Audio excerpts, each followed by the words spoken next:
Hi, it's me again with CorelDraw Tips and Tricks. Pretty unique design, real easy to draw. One of the easiest ones in a while. I'm going to take two ellipses. Doesn't really matter what side. I hit the plus key on the keyboard, and I'm going to make that shape with the Smart Fill tool. I'm going to take that shape, and I'm going to get rid of this. And I am going to left click, no fill, right click outline, and hit P and put it at the center of the page.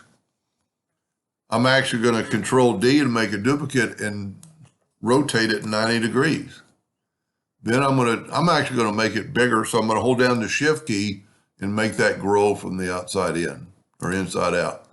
I'm going to make this smaller, so I'm going to hold down the Shift key and make it smaller.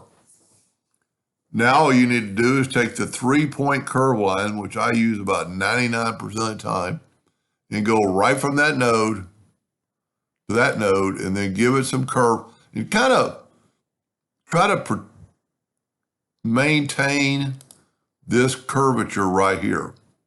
Well, any of it's going to look good, but if you can maintain that curvature, and as always, you can always get your shape tool back and do a lot with this. You know, because you can change this part without really changing that curvature. So you can play around with that until the cows come home. Now I'm going to bring in the indexing lines that are in the center of the page, and that's why I work in the center of the page. And I'm going to take that item and I'm going to Control D and make a duplicate. Double click on the rotation and put it in the center. Doesn't look like it is, but I'll check it and it is. And I'm going to rotate it 180 degrees. We're done. The hard part's done.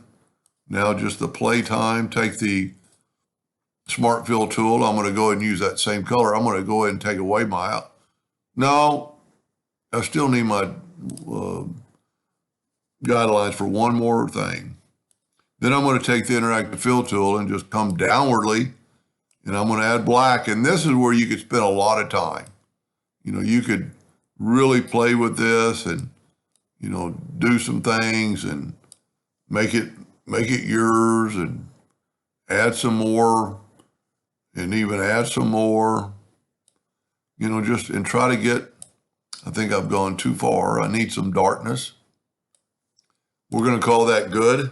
Now I am going to take this and I'm going to nudge this out of the way for just a second. And I'm going to get rid of these lines. I just want the fill. Control D to make a duplicate, move it to there, and rotate that 180 degrees. And look at that. I think my first one might be a little bit better, but you can see what I'm trying to get at. Now it looks pretty good with the black background. Really easy to draw. I don't know what you'd call it, but and like I always say, I don't think anybody's ever going to draw this, but at least give you some ideas. Hope that helped. Thank you for watching.